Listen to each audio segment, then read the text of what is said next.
हमारे जनप्रतिनिधियों के प्रतिनिधि भी यहाँ पर विराजमान हैं। सबके साथ आज जिले की समीक्षा में कई शिकायतें आई। बिजली विभाग की कुछ शिकायतें आई हैं,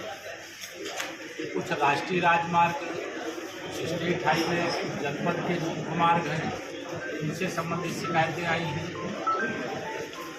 प्रधानमंत्री आवास ग्रामीण क्षेत्र और नगरीय क्षेत्र इसको लेकर के भी आवश्यक निर्देश आज यहाँ पर दिए गए हैं। और जो माननीय प्रधानमंत्री नरेंद्र मोदी जी की सबसे महत्वपूर्ण योजना है, उसमें हर घर नल से जल पहुँचाने का भी है। जनपद की समीक्षा में ये पाया गया कि 128 ग्राम सभाएँ ऐसी हैं जहाँ हर घर नल से जल पहुँचाने का काम पूरा किया गया, लेकिन यहाँ शिकायतें मिली कि हर घर नल से जल नहीं पहुँच पा रहा है। इसलिए सभी 128 ग्राम सभाओं का स्थलीय निरीक्षण करने का काम या जनपद स्तर के अधिकारियों के द्वारा किया जाएगा।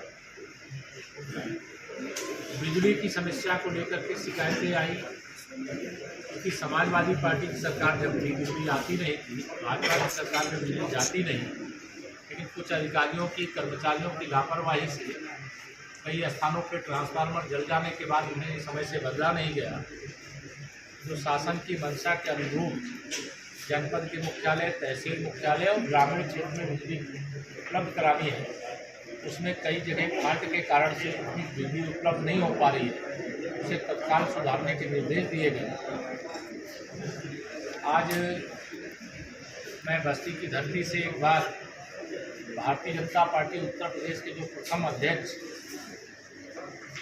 माधव प्रसाद त्रिपाठी जी थे, उनकी आज जयंती है, उनको नमन भी करता हूँ क्योंकि भारतीय जनता पार्टी को आज लगातार 8.5 वर्ष से अधिक समय से यहाँ पर सरकार में रह करके प्रदेश की सेवा करने का मौका मिला है और देश में तीसरी बार माननीय नरेंद्र मोदी जी के नेतृत्व में हमारी सरकार शानदार ढंग से काम कर रही है। लेकिन जब जनपदों में हम जाते हैं तो यह स्पष्ट आज निर्देश दिया गया है कि जब हमारे तहसील, हमारे थाने, हमारे ब्लॉक अपने कर्तव्यों पर ठीक ढंग से पालन करेंगे तो जिले में समस्याएं नहीं आएंगी और जिले के अफसर अपनी जिम्मेदारी को ठीक से निर्वहन करेंगे तो प्रदेश में समस्या नहीं है। और आज यह भी निर्देश दिया गया कि जो अधिकारी आज की बैठक के लिए सूचना के बावजूद अनुपस्थित रहे हैं, उनका 1 दिन का वेतन कार्ड देने का कार्य होगा। जो हमारे गोआश्रय स्थल हैं उनके निरीक्षण के लिए CCTV लगा करके मुख्यालय से भी इस गोआश्रय स्थल पर क्या समस्या है उसको देखा जा सकता है और उसका समाधान किया जा सकता है। महिला सशक्तिकरण की दृष्टि से जो बेसिक शिक्षा विभाग है, उनके जो बच्चे हैं, उन बच्चों के लिए सरकार के ड्रेस के लिए, उनके जूते मोजे के लिए DBT के माध्यम से उनके अभिभावकों के खाते में पैसे भेजती है, लेकिन उन पैसों का कई बार सदुपयोग नहीं हो पाता। इसलिए ये निर्देश दिया गया है कि स्वयं सहायता समूह के माध्यम से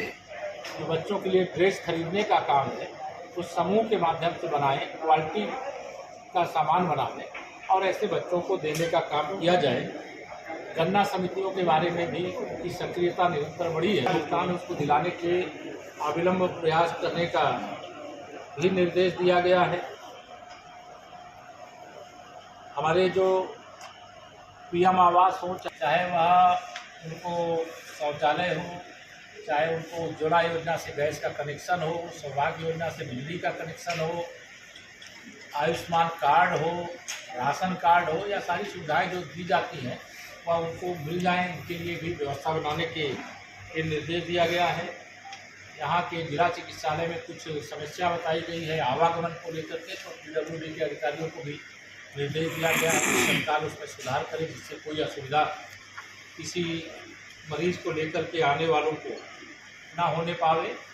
नगरीय क्षेत्र में PM आवास में भी कुछ शिकायतें मिली हैं, उसमें भी पारदर्शिता लाने और जो पात्र लाभार्थी हैं उनको उपलब्ध कराने, क्योंकि माननीय प्रधानमंत्री मोदी जी के नेतृत्व में जब तीसरी बार सरकार बनी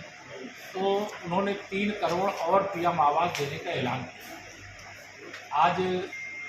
यह भी कहा गया है कि हमारे जो गुरुजन होते हैं, जो शिक्षा देते हैं, 5 जो हमारी रसोइयाँ हैं, उनको कैशलेस चिकित्सा व्यवस्था उपलब्ध कराने का ऐलान किया गया है। इसकी बधाई भी देता हूँ और इसके अनुपालन के तत्काल आवश्यक कदम उठाने के लिए निर्देश दिए गए हैं। यह भी शिकायत आई कि इस समय चोरी की घटनाएं कुछ बढ़ी। पुलिस विभाग विशेष अभियान चला करके उनका खुलासा करे और कोई भी अपराध ना होने पावे, अपराध मुक्त बस्ती बने, भ्रष्टाचार मुक्त बस्ती बने, विकास युक्त बस्ती बने, इसके लिए आवश्यक कदम उठाने के लिए